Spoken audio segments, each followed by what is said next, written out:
Is everyone seeing that? At the moment, Angie, can you see that okay? Yes, looks perfect. Yeah, good. I've had a couple of participants raise their hands. Well, thank you for doing that. So yeah, as Angie says, I'm a co-founder of Mindfulness in Schools project.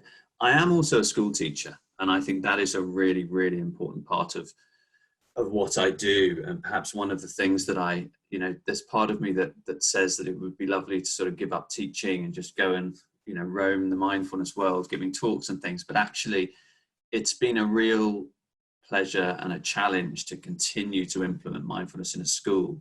And what I'd actually like to focus on today is the challenges of teaching mindfulness in a school.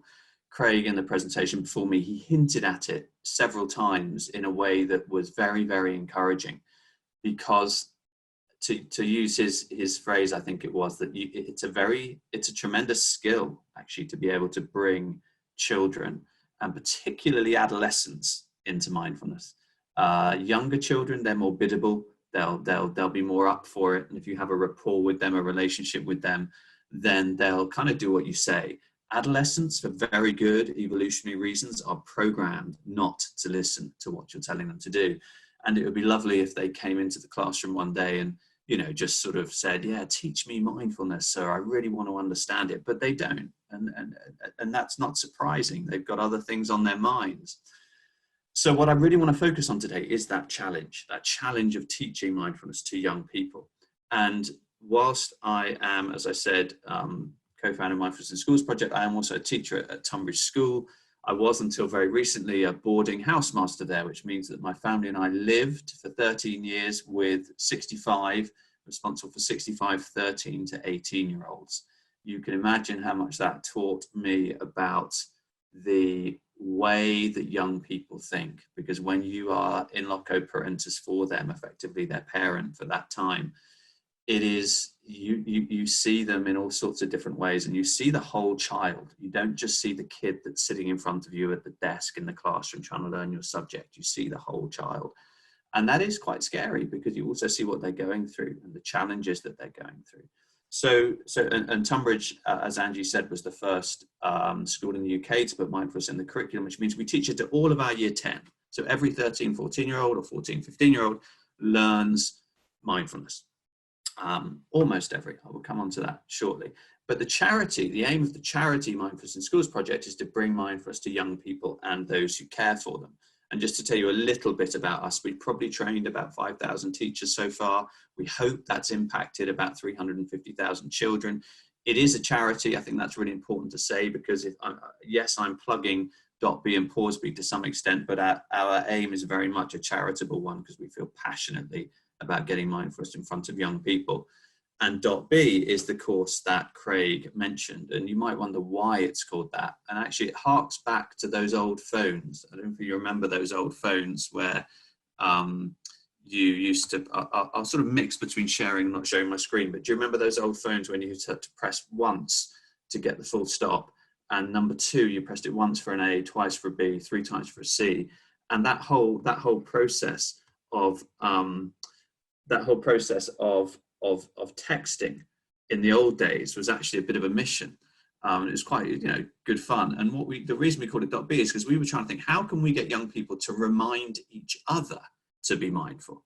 And it was so easy. You pick up your phone, you do dot, and that stands for stop. It's the red light, just stop where you are. And B, exist, live. And so we would get kids to .b each other. And we had lovely stories about various different places and situations and contexts in which people suddenly received the .b, because the invitation was, when you got the .b, you just stop whatever you're doing, unless you're crossing the road, obviously, and you breathe. And that is really the moment that you're kind of constantly trying to bring young people back to. And then what we did was we turned that idea, if you like, into a whole series of lessons. And those are the lessons that we teach. And we then turn that into Pawsby, the idea of the puppy paw, the puppy mind, and playing on the idea of pausing and the paw of a puppy. And that's a primary curriculum. Now, yeah, for those of you who've never seen it, I'll leave that there for 1 second. But I was asked originally to explain the evidence for mindfulness as part of my talk. I think you've had a superb presentation of that by Professor Hassett. He has really explained how mindfulness works for young people. If you want to read the research, and a lot of it is in this place, go to our website and look up the evidence. There's a section called the evidence, and you'll see that there are a number of research projects there, and it will give you a kind of a summary of it, which I hope you would enjoy. There are 4 areas though where we found, or the research suggests, that there is a benefit.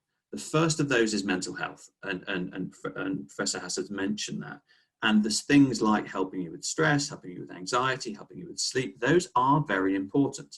But I also want to emphasize that it's not just about mental health. It's not just about addressing pathologies, if you like, or difficulties. It's also about people who might feel okay, really being the best version of themselves, really flourishing. And that is part of our mission, I guess. It's about the flourishing of young minds, whoever you are, wherever you are on your journey. It doesn't mean that you can only practice mindfulness if you're anxious. You could be the happiest person in the world, but you might want to just flourish even more, and mindfulness can help you with that. This is something that Felicia Huppert at Cambridge Wellbeing Institute, she used to show this graph a lot, because I think it's a nice way of capturing what our mission is with all of this. It's not just about moving the people in the red there over to the right in terms of their well-being. It's about looking at the whole bell curve of well-being and moving all of it over to the right, towards the flourishing, no matter where you are on that. So if you see my little smiley face there on the top left, if you look at that, morphing into the happy face, it's about all of those people. Dr. Hassett talked a lot about this area brilliantly, the cognition. It's about attention, it's about concentration, planning, working memory. And he showed actually this quote. It's very rare that you see a presentation about mindfulness in schools that doesn't include this superb quote from William James. Professor Hassett included the compass sui, the master of himself. Wouldn't it be brilliant if we could teach children to do that? Well, we can. We have the facility to do that now. We do have mindfulness. On that site where I said there is a whole report, there's a whole summary of the evidence for the impact of mindfulness. So please do have a look at that if you get a chance. And then what we're also doing at the moment is we are part of Mindfulness Schools Project is part of a huge research project that's being done by the University of Oxford. And some of you will have read Mark Williams's book, Finding Peace in a Frantic World, or The Mindful Way Through Depression, or the well-known Green Manual, as we call it, the MBCT book. What I think is a sign of how significant mindfulness has become in the world now is that the Oxford University, the oldest university in the world, has a chair in mindfulness and psychological sciences. So they actually have an endowed chair in perpetuity to look at the effects of mindfulness. And that is quite a tribute to Willem Kuyken and Mark, who were kind of behind that, and Willem's the current professor. But it also tells you a lot about how significant mindfulness might become. And there is a whole host of reputed universities who are part of this project.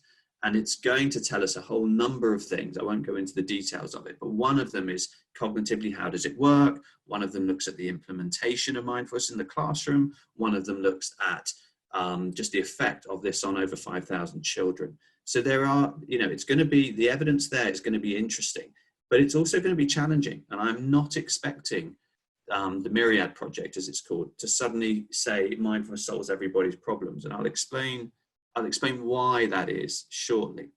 There are 2 other areas that the research, as Craig has implied, comes out strongly. One is on social and emotional aspects of learning, and the other is on behavior. Self-regulation is a really important thing. Impulse delay, a reduction in what they call oppositional behavior, which is a term I love, because as any teacher knows, particularly if you teach adolescents, there is oppositional behavior. And I'm going to talk a little bit about the possibilities of mindfulness. And for me, this has been one of the hardest things about telling young people about mindfulness, is there is so much it can offer.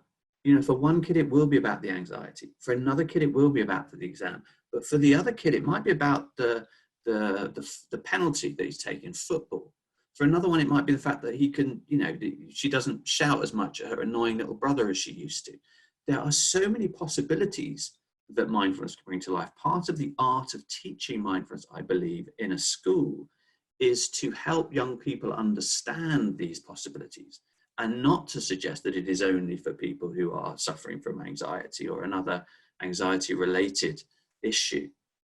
And of course, the other thing, I'd be really intrigued to know how many of you in the audience that I'm speaking to at the moment are teachers. I'd also be intrigued to know how many of you are parents.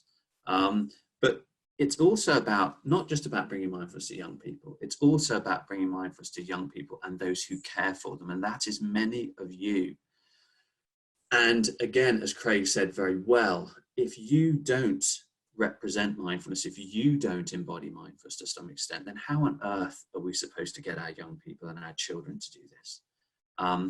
And the direct benefits, if you look at the benefits, this was a peer reviewed journal by Catherine, you know, actually quite a long time ago now, but these are still the kinds of issue that mindfulness can help with.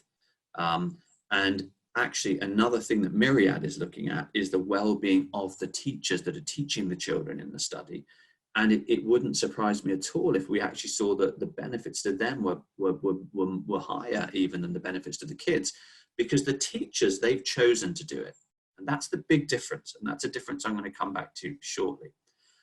One thing I would also urge you, I don't know, again, I would love to know how many of you are experienced meditators, practitioners, how many of you are, you know, complete beginners, you've never done it before. But one thing we feel really strongly about is that you wouldn't put your child in the pool with a teacher who doesn't know how to swim.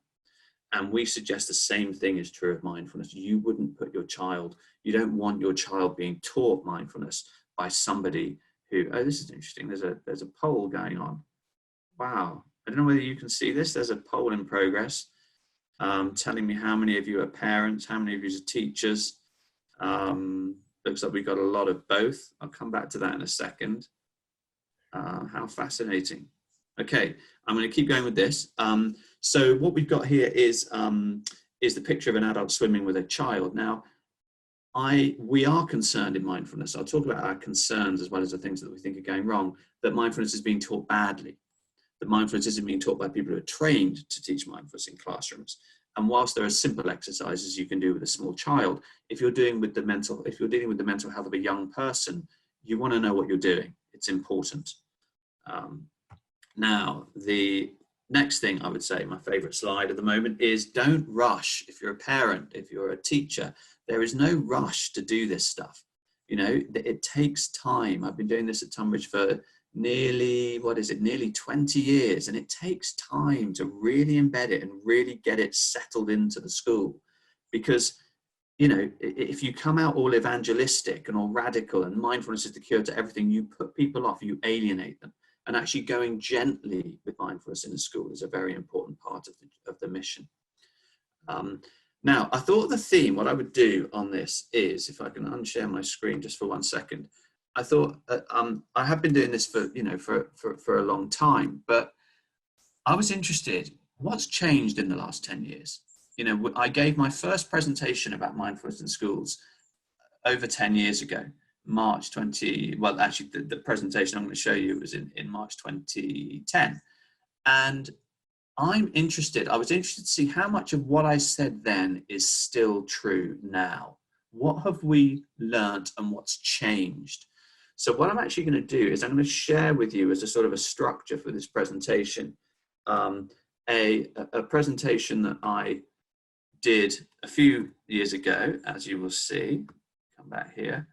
And you can tell this is an old presentation. This is the old MISP logo, which I did with a pen and scanned it in. It's a bit rubbish, I'm afraid, but there we go. That was my artistic attempts, my artistic endeavors before we really grew as a charity. And one of the things that I did was to list what is the difficulty, what are the challenges faced in the classroom. And at that time in 2010, we had very much based .B on Kabat-Zinn's work, which again has been mentioned so far this morning, many of you will know. We were basing it a lot on Mark Williams's work, and what Mark did was take MBSR, that was from America, and kind of turn it into and morph it into something which is more dealing with depressive relapse and mindfulness-based cognitive therapy. That's a brilliant book. That's what I refer to as the Green Book. That changed into the Mindful Way Through Depression, which turned into what is now one of the most popular sort of teach yourself books. If you want to buy a book which teach yourselves the basics, then Finding Peace in a Frantic World is a good place to start. So that was our kind of canvas, if you like. But when we wrote the course, these were all quite new. This was all quite new. And then, of course, a few years ago, mindfulness went big. It went mainstream. And I knew it had gone mainstream when these books came out. And I don't know whether these reached Singapore. I don't know whether these are familiar to you, but in English bookshops about 4 years ago, this is all you saw. I was bought about 10 copies of the one on the top left. And it was to some extent a sign that mindfulness had made it. Mindfulness had gone mainstream when they're parodying it in these sort of fake ladybird books. And this, if something to just cheer you up, we have to approach mindfulness with a sense of humor. And this is always one of the slides which makes me smile, because if you don't approach mindfulness with a sense of humor, adolescence will tear you apart. You need to be able to step back from it and see it for what it is and not be too precious and possessive about it. And what's also interesting is how mindfulness has changed in those 10 years. Those were the books we started with. But then we had brilliant sort of more popular books like Frazzled by Ruby Wax, who has done fantastic work in this field. But then you get, the Little Book of Mindfulness, 10 minutes a day to less stress. And then you get 1 minute mindfulness. Just take 1 minute and your life will be changed. The shallowing out, I would call it the shallowing out of mindfulness, has been very significant in the last 10 years since I gave that first presentation. And of course, the other thing, and I'm not suggesting necessarily that these are part of the shallowing out of mindfulness, but is that we have the apps. And I could do a whole separate presentation on mindfulness apps. They are at one level absolutely superb. And I would thoroughly recommend, I think all of the ones on that screen are very good and are very good, can be put to very good use. But I would also say that they have almost redefined mindfulness, and apps have almost redefined the expectation of young people and adults about what mindfulness will be like. It has almost enshrined the 10, 12-minute practice where you have a voice constantly talking at you, and it's a relatively bracketed short period of time. And I'm going to come back to that. But that's been a huge change since obviously the first presentation I gave. And just this, again, it makes me laugh. This was an LA highway, freeway. And it's some indication of the commercial battle now that is happening in mindfulness territory, where Calm one day put a sign up saying, "Calm, sleep with us." And then Insight Timer, very nearby and shortly afterwards, but "Don't pay others to sleep with you, come sleep with us for free." That gives you some indication of the commercial competition that is redefining the mindfulness space. Now, so whereas once upon a time, and certainly when I started it, there was the clinical therapeutic interventions, but also that came from a rich tradition of contemplative traditions, particularly the Buddhist psychology, but every world faith has a place for stillness, for silence, for contemplation. But whereas that was the context, I would argue that now the context we've got is this, almost mindfulness, the shallowing out, the quickening, the shortening, the glamorizing, the ease of mindfulness. And that is a very significant shift in the way we think and the way the average person thinks about mindfulness now, I would suggest. And again, let's be humorous about that. I thought you might enjoy this. I hope you managed to keep yourselves going with your coffee and your biscuits today. And what I did in my presentation was say, why is teaching children different to teaching adults? And I appeal to all of you now who are listening, particularly if you're mindfulness teachers, it is a very different game. It is a very different bag, teaching mindfulness to young people. And I'm going to particularly talk about adolescents here. I think teaching mindfulness to young people, very young people, less challenging at some levels. Teaching mindfulness to adolescents is tough. And the first reason for that is you are dealing with what I have called a conscript audience. You know, this is a picture of what I would like mindfulness to look like. Wouldn't it be fantastic if every classroom sat like this, that little Buddhas behind their desks doing exactly what they were told to do? But of course, it isn't like that. It isn't like that at all. And I can't show you this video because I'm conscious this is a webinar, it's being recorded. But actually, the very first minute, this is a clip or a still from the very first minute of mindfulness I taught in the classroom, because I liked to record it so that I could watch it and learn how to teach better and use it to teach others how to teach.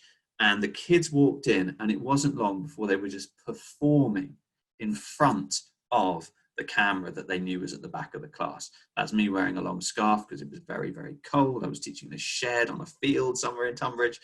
And at the end of it, the wonderful moment was when one of the kids just came up from right below the class, right below the camera, and just got right in the face of the camera. So teaching mindfulness is very different to teaching adults. With adults, they have volunteered. They want to be there. With young people, they don't necessarily want to be there. They don't necessarily want to be in school, and they would far rather be gaming or on Facebook or on Instagram or on TikTok. They're not necessarily interested in mindfulness. So you've got to persuade them that mindfulness is something that they want to do. And I'll come on to how we do that later. The other thing is that there needs to be variety. You cannot just give them one practice and assume that they'll be okay and do it. You have to keep changing the way you teach them, and it has to be fun. Critically, it has to be fun. So is it still, if we compare now with 10 years ago, is it still a conscript audience? Yes, it is. The other thing is, a lot of you will know that, you might wonder why, it's a bit of a tease here, why I'm showing this picture. But a lot of you will know that the very first exercise you do in an adult mindfulness class is you eat the raisin.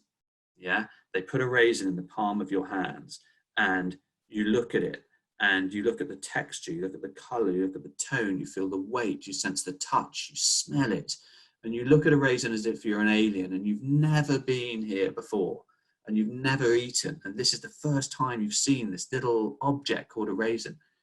If you do that with a kid, they'll put it up their nose, they'll flick it across the classroom, they'll say, "I hate raisins," and suddenly you've lost them. So you have to find different ways. And the reason I put the whip there is because any classroom teacher, clearly I'm not endorsing corporal punishment at any level, but it is the symbol, the metaphor of discipline. At some level, a classroom teacher has to keep hold of the class. If a classroom teacher, particularly in a difficult school, doesn't have any sanctions, doesn't have any mechanisms that they can use to try and hold people in the class when they go completely off, it's going to be a challenge. Now, clearly you don't want to use discipline, you don't want to use that, but the trade of the classroom, the art of the classroom teacher is still important. And Craig mentioned the RCT, the randomized controlled trial that was done relatively recently on .b. And one of the concerns I had with that was it wasn't a classroom teacher who was doing the teaching.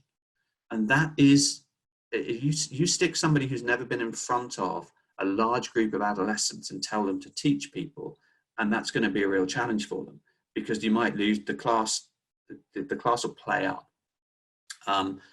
So no change there. A life stage thing. One of the things we also noticed was you need to use different media to keep hold of young people.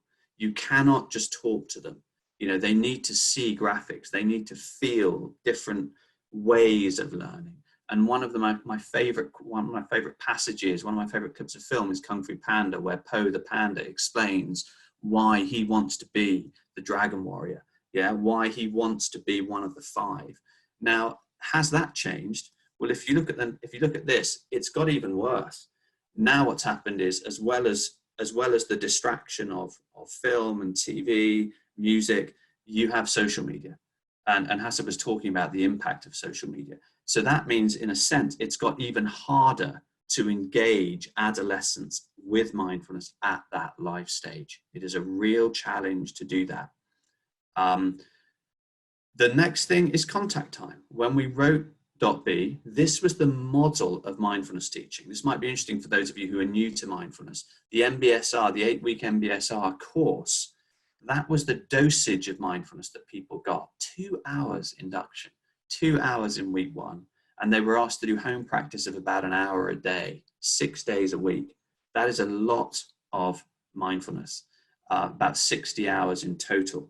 Now, if you compare that to the dosage that you can give kids in a classroom, that's if you're lucky, a 40-minute lesson. You might have a retreat day, a practice day of about 2 hours. But you're lucky if you get about 12 hours with them. Yeah. And that would be, how can you have an impact when you've got 12 hours, when with an adult you've got 60 hours? And how can you have an impact when you've actually they've not chosen to be there?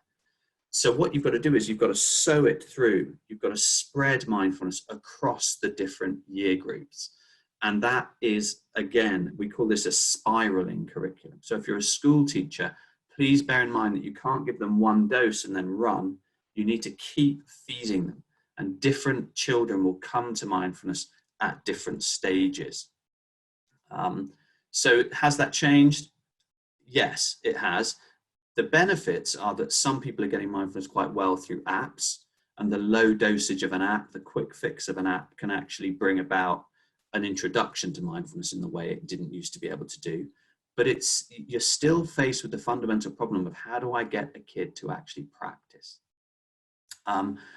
Desks and empty chairs. Now this, I don't know how many of you would recognize this, but this is a quote from what the Buddha called the Satipatthana Sutta, which is the 4 foundations of mindfulness, which is like the archetypal Buddhist psychology text. And he said that when you meditate, you go to the forest or to the root of a tree or to an empty hut. But of course, you don't have a forest or the root of a tree or an empty hut. You're in a classroom with plastic chairs and strip lighting. And whilst I love classrooms, I love being in classrooms. I wouldn't have left a classroom I wouldn't still be in classrooms if I didn't like that. It is really hard because they're different places. You're not sitting with a group of adults waiting around wanting to be taught mindfulness. They don't necessarily want to learn. And of course, now with COVID, you've got completely different classrooms. You've got classrooms that don't have young people in them at all. And you're trying to teach with a computer. And then you've got the kids on the screen. And whilst you can teach mindfulness on a screen, it's very, very hard to get that level of engagement and that vibe, that feel in the classroom that you can get when you are face to face with the kids in your class. So that's a tough one. What's your objective in mindfulness? Lots of different objectives. And again, for me, this is all about possibilities. When I first gave this presentation, we were talking about pain, anger, eating, sleeping, stress, relationships, exams, depression. We were talking about happiness. We were talking about calm. That's a word that's obviously come to the fore. Spirituality is an interesting one. We tend to stay clear of this. I saw that one of the questions that one of you asked was about the Buddha's teachings on mindfulness. This is I don't know how it is in Singapore, but certainly in UK schools, this is a very, very sensitive area because you may have people of faith, of different faiths. You may have people who just the word religion or Buddhism sends them running a mile. So you have to be very careful about how you approach this area. But having said that, what I've also found is that when you ask people, when people want to carry on with mindfulness, there often is something under the surface. There is something they're interested in. It isn't just about anxiety. It can also be about a sense of purpose, a sense of meaning, a sense of that there is something a little bit bigger than my exams, than my anxiety, than what my teachers are telling me. So that's a really important aspect of mindfulness, which I think is a delicate one, and we have to manage it carefully, but it's also a really important thing not to completely lose. Sport, a lot of people, interestingly, one of the kids I taught at Tonbridge, a boy called Zach Crawley, he scored his first century for England cricket team yesterday. I have no idea whether the mindfulness that I taught Zach was part of that, but he did at least learn it. And I know that people like Johnny Wilkinson, the rugby player there, described mindfulness as his secret weapon. Yeah, it's something that it helped him to understand and manage the sheer fear that he felt when trying to kick a ball between the posts in front of 70,000 people. Craig also mentioned music and states of flow in music. And one of the most rewarding things, I imagine a few of you have children who are musicians, one of the most rewarding things I've had actually was the first violinist in a school orchestra who was worried about getting the yips in his audition for the Royal College of Music and his bow hand shaking. And one of the most satisfying things I've had the privilege of doing is actually taught him how to manage physical hand shaking and what he called the yips, using mindfulness and using breathing and bringing an awareness to how your bow hand on a musical instrument is obviously connected with how you're thinking about what you're doing. Again, I could talk about that for a long time, but all of these are possibilities, possibilities that young people can try and follow. Now, I am conscious that being a school teacher, I find it very difficult to just talk at a screen. So what I'm going to do is ask if we might, at this point, might we have Angie or Faith, might we have a few questions in the interim before I go on? That would be good. And since there was a question here regarding whether there's any religious aspect, the mindfulness we teach as well, it is secular in nature, and that's really important because as a charity, Brahm Centre is a charity, that our work is completely secular. Yeah. If you like, I'm going to just share the results of the poll as you were asking about how many are parents and how many are teachers and how many are both parents and teachers. So that's actually quite a number of teachers here and who are teachers and parents. Great. Okay. So we have a few questions here and I'll pose them to you. What's the difference between mindfulness and meditation? Is mindfulness state of awareness or mindset and meditation focused attention? I think mindfulness is a state, and it's a state that we are, but mindfulness can mean so many different things. But one of the loveliest definitions of mindfulness, I think, is the one that I've heard Willem use a lot in the Oxford Mindfulness Centre, is that it's a capacity that we all have to bring attention to the present moment with a bit more curiosity, with a bit more investment, with a bit more care, actually is a word I really love. And there's no doubt that all of us have experienced a moment of mindfulness, even if we don't practice mindfulness. Now, for young people, that might often be when they've just gone for a walk on their own for once, or they've been listening to a piece of music that they love, or they've had a conversation with a friend when they've been completely absorbed, their attention has been completely absorbed in the listening to their friend. So everybody, to some extent, experiences mindfulness. Meditation is not something everybody's done. So meditation, I would describe as the practice which facilitates the state of mindful awareness. And you can be mindful without meditating. You can also actually, interestingly, meditate without mindfulness, which is probably a whole nother discussion. But I think the reason you meditate is because it makes you more accident prone, I would say, to states of mindfulness. And I think the loveliest thing about teaching people mindfulness is when they have those little accidents, those little moments when their mind has flipped into a different gear slightly. One of the loveliest things, one of the loveliest stories I heard was a kid who I was teaching who came in one day and said, you know what? He said, on the bus today, on the way into school, I looked out of the window. And for me, that was gorgeous. That was like, fantastic. This kid's got it. It's partly about not looking down, but looking up. And, you know, it's a lovely thing to see children discover that they can do and discover that they can train. Thank you. Okay. And perhaps one more question here. Are there any evaluations of school teachers on their level of attention on children and students' emotional health since they spend more time with them? Read that question again, Angie. Are there any, what's exactly the question? Is there any evidence for? I think in other words is, do we assess the psychological well-being before they start teaching, I guess?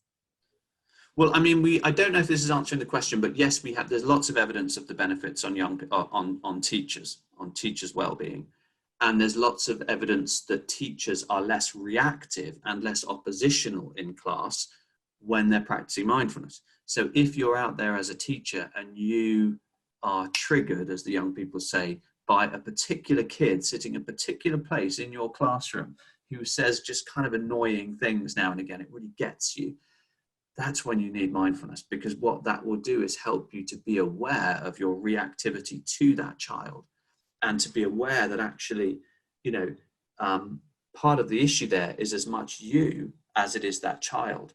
And when you can approach that child who always really winds you up, or your own children, we've all, a lot of us have got children, all got children, a lot of us have got children, when your kid does something that really annoys you, we've all been there.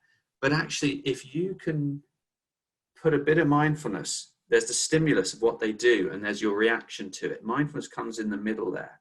It just makes you aware that you're about to react, and to be curious about why you're reacting.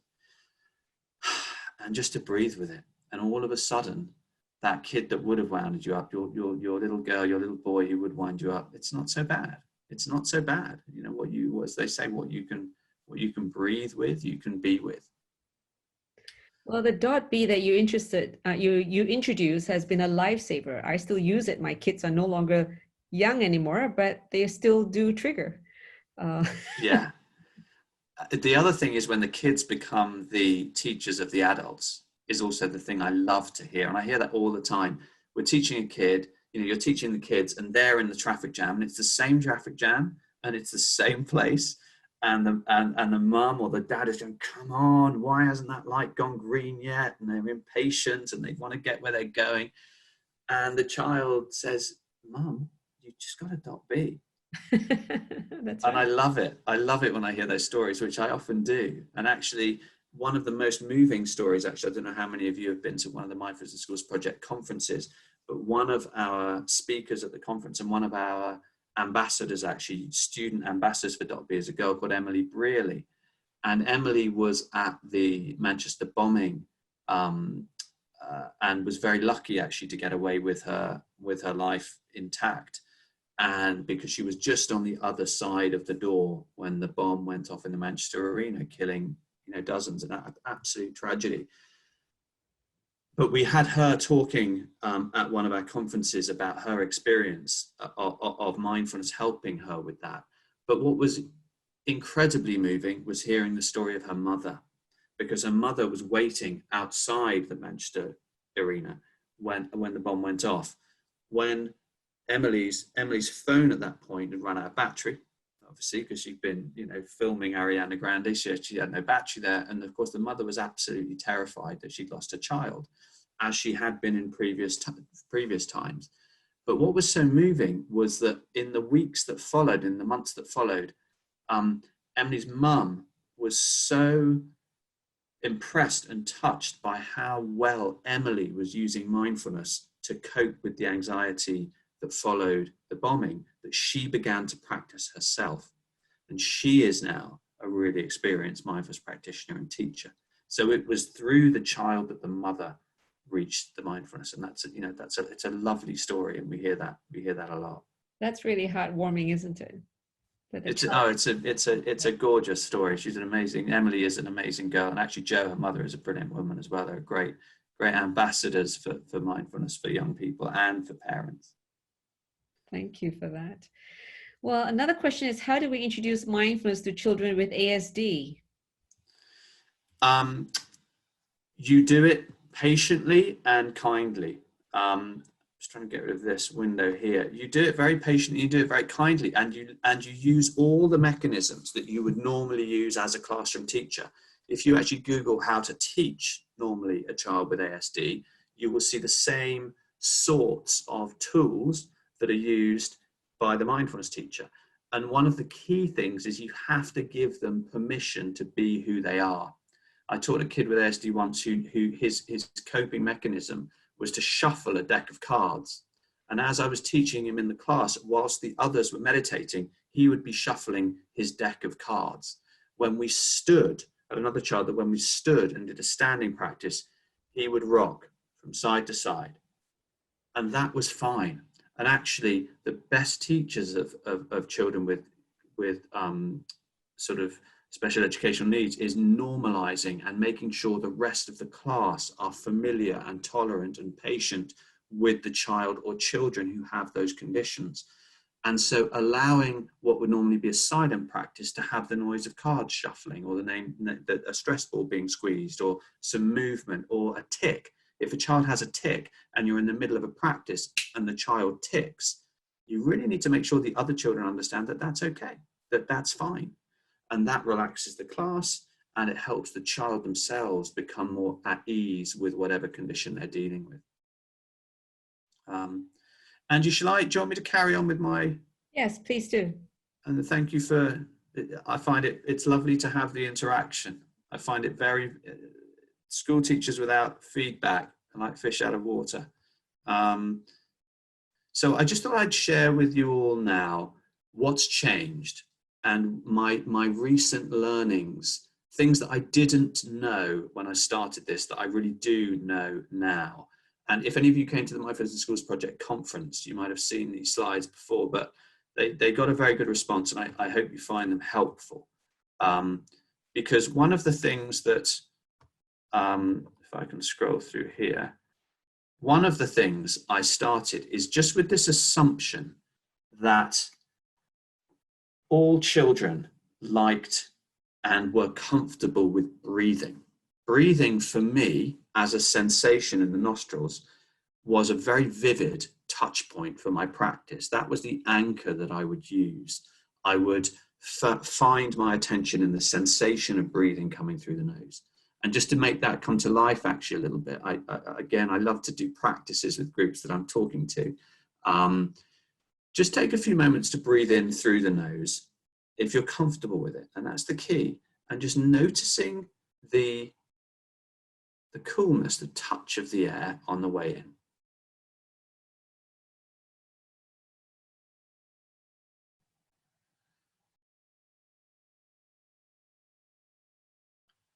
And how when the air's been in, it warms up so that the temperature is slightly different on the way out, if you've ever noticed that.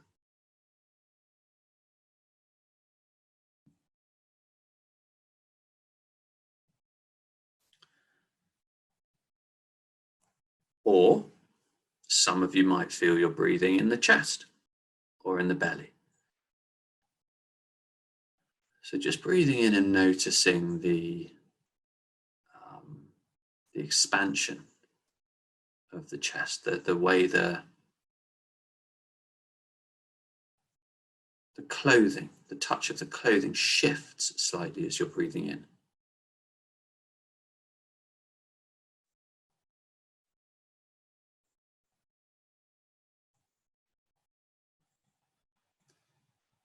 Now, I think, I'm not going to encourage a poll yet, Angie, although it might be worth doing this later.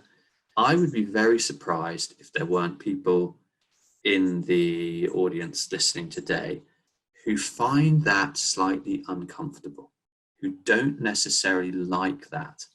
And one thing I've learned is at the end of a class, if there are 30 in a class, and I say, after we've done a simple breathing practice, and I say, is there anybody in the class who feels worse than they felt when we started, or who didn't like that? There will always be at least a hand up, and usually 3 or 4 hands come up. That's in a classroom where people aren't afraid to say. If you've got a good rapport is key. If you've got a good rapport where people are prepared to share. If I do that as a survey, you will always find that there are a handful of people who do not like bringing their attention to the breath. They find it odd, they find it weird, they find it makes them feel slightly suffocating and slightly panicky when they feel they're breathing. Unless you make them aware that that's okay at the beginning of the practice, you will either lose those children, they will leave the class feeling worse, or you will make them think that mindfulness isn't for me. So that's one of the things, breath, being careful with how you teach breath practices is the first thing which I've really come to do more and more often and become very aware of. The second thing is that children come and children go. And the reason I've done, that's a single line drawing, that picture. It's a rather wonderful drawing. What I mean by that as a teacher is that you will find, don't take it personally, if you had a 12-year-old or a 13-year-old who was your star, your ace mindfulness pupil, who loved it, who was doing it all the time, who was telling his mum, telling his friends, telling her mum, and then suddenly in year 11, you don't see them anymore. They've gone. They just go.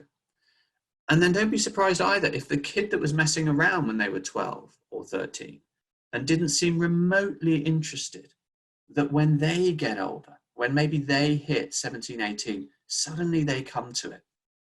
So this idea that children come and go within a school with their mindfulness practice is really important, and one you mustn't take personally. You know, when you run a mindfulness session, suddenly the kids that used to turn up don't turn up. You think, oh, have I done something wrong? You know, you take it quite personally. Is mindfulness becoming less popular in my school? Am I failing in some way? You hear the voices of criticism coming in. Relax, it's okay. Because actually what also happens is kids that had no interest in the beginning come back. Yeah. So the fact that people come and go is an important one. The next thing is this, that there are children who are at risk.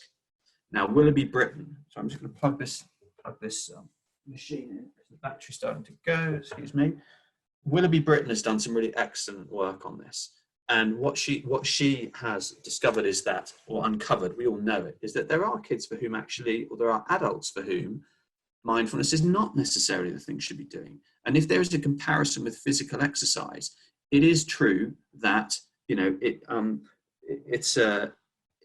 physical fitness is good, exercise is important, but not for everybody. If you have somebody who has an underlying health condition and they go on a 10-mile run, they're not going to be, you know, that could be risky for them.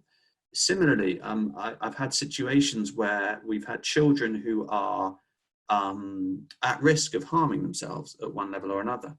And some of those children, if you drop them into silence and you leave them alone with their thinking, actually that can be a bit more risky.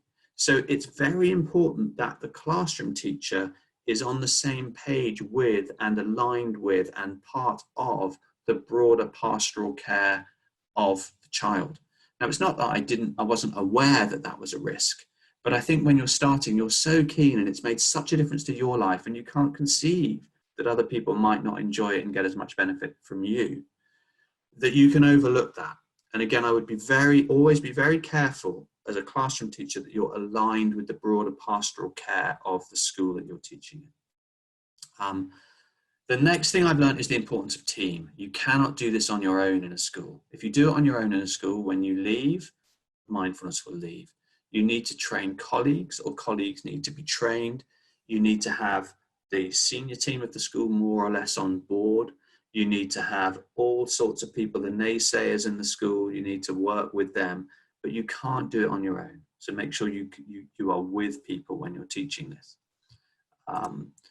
Silence. This for me is, I am passionate about this. I think one of the things which has changed mindfulness most profoundly is the use of apps. I'm just going to stop sharing my screen here briefly, is the use of apps. And my concern, Angie, and to everyone here, is that I think the value of silence is being lost. I think apps are very valuable and they're important and they're useful. But a lot of people who are the leading sort of mindfulness teachers now, the sort of the older generation, the John Kabat-Zinn's, the Jack Cornfields, the Joseph Goldsteins, the Christina Feldmans, these are brilliant meditators who learnt in silence. And that was also my learning was you know, meditation retreats of sustained silence. That's actually not the way it's taught really through apps for obvious reasons. But I think also it means that a lot of people as mindfulness teachers are feeling the courage to actually let a classroom sit in silence and just settle. It takes courage because you're used to hearing the voice. And the children, if they're using an app and you as a teacher, you're used to hearing a voice. And I suppose what I would say is it's so important to try silence for yourself. Again, it'd be interesting to do a little poll at some point. Again, maybe not right now, but if I asked you to just reflect on the longest period of time you've been quiet, if you're a mindfulness practitioner, you might find that there will be people who are meditators, have been on retreats, who've done a lot of this stuff. But often it's just a matter of a minute or two, because if you come to mindfulness through an app, you're used to hearing a voice come in. You're used to the next instruction. And the problem with that is that you've always got someone bringing your attention back. And if you look at what Craig was saying and what William James was saying, when you're quiet and there's no voice, your attention will bring itself back. It has to bring itself back rather than have someone else bring it back for you. And taking away the crutch of the voice enables you to learn that your mind can on its own bring itself back, which I think is such an important point. I don't know if you have any thoughts on that, Angie. I totally agree with you. And I think in today's world, the children hardly have just quiet time. They don't even spend time on their own in the room, just reading books or just knowing how to keep themselves happy. They're always stimulated by something, and worse when they have an iPad or something, they're always getting onto something. So yeah. For us, we have now a session that's called Club Med on Thursday evenings at 9 p.m. where people sign on. I kick them off with a short 3 minutes lead-in, and then the rest of the time it's silence, and then we just sit and do the practice together till 9:30. Yeah, gorgeous. Well, that's my plea for you all to go out there and just sit in silence for a while after this. Yeah. Now, the other thing I would say is variety. I assumed that when I did a more advanced class, that like me in my youth or in my 20s, I suppose not really my youth, they would enjoy just getting on the mat and sitting, because that's when you're face to face with your mind. I found that doesn't really work so well, even with the kids who are coming back voluntarily. I have a Wednesday afternoon session and they've done some serious meditation. They might do an hour when we are almost in silence sitting. But actually, the difficulty there is that I find that if they do that 2 weeks in a row or 3 weeks in a row, they just begin to feel it's heavy because it sits within part of their day. And actually keeping the variety going, even if it means you sit in a different place or you go for a mindful walk or you show them a different film clip, you know, it's just important to keep that variety going. So those are 6 things that I've noticed. But just to conclude with one thing, and there's a conversation I had with Mark Williams when I shared this, and it really struck a chord with Mark as well, which is always sort of reassuring. I think the key word is this, that is mindfulness a movement? Is it a skill? Is it an ethic? What is the role of mindfulness, particularly in a secondary school? And for me, the answer is that it's part of a school's ecology. That for me is the key word. You can see those cogs in the tree there. It's one of the cogs that keeps the tree, the health of the school community moving. Yeah, it might be the trunk of the tree for some schools. It might be the roots of the tree for other schools, but it is not the whole thing. So things like music, things like sport, the academic progress, the pastoral care, all of these other things are part of that ecology. But don't think that mindfulness should be the center of everything, because I think that's a mistake.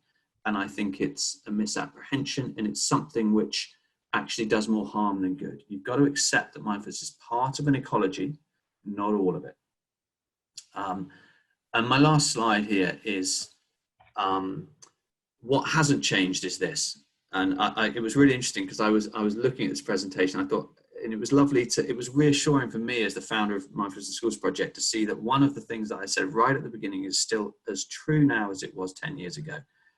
That I think the ambition should be for all pupils to know about mindfulness, just to know it's there.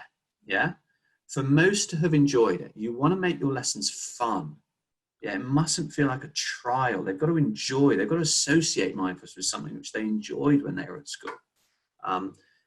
It would be great if lots of them use it now and again, yeah, or use it regularly. And there will be a few who practice every day. You do get what I call your mindfulness junkies who just cannot get enough and are sitting every day and love it. But the key is that they just remember that it's there. Because one of the most lovely things that I've had as a school teacher is those emails that you get, the emails that you get years later when a kid writes to you and says, oh, so you remember that thing you taught us? What was it? I can't remember. It was mindfulness or meditation or something. Where can I get more of that? Where can I do that? And actually talking about that, I had a great call from someone who was on a gap year traveling. Actually was in Cambodia in the middle of nowhere, doing medical studies, and just wanted to try some more of this stuff. I had no idea that he was even vaguely interested when I taught him, but he was. And that was an exciting thing for me to feel that you've planted a seed, and we as parents and we as teachers must not expect that the child suddenly gets it and it's all roses and happy and happy unicorns in the diamond sky. You're planting a seed for these young people, which I hope that when they need it, if they need it, you're weaving the parachute so that when they fall, because we all fall at some point, it can catch them. Now, before we end, Andrew, I just want to say one thing, which is I'm hoping that there might be a few people out there who are, who actually want to learn a bit more mindfulness. And I know that please just go to our website. And I know we're talking, Siobhan's been talking to you about this, but do come to our website and do look at the course schedule. And these are all courses that you can go on. We have again, a reminder that we're a charity here. We keep the cost of these courses as low as we possibly can. But if you want to learn to teach mindfulness in secondary schools, then you would want .b. And if you want to learn to teach it in primary schools, it would be Pause B. So do just look on our site for the course schedule if you're interested in coming on one of our courses. Thank you. And I've also been talking to Richard Burnett's organization about hosting the training in our time zone sometime in November. I think it would be during the school holidays so that the teachers can actually participate. So we're working that out, but obviously there is going to be some timings that will make sense because they're waking up 8 hours later than us and we're going to bed. Yes, 8 hours. I see that. I see that. There is that slight issue. Yes, so we'll find the timing and then we will. Yeah, do please keep discussing. discussing. It'd be good. Thanks, Angie.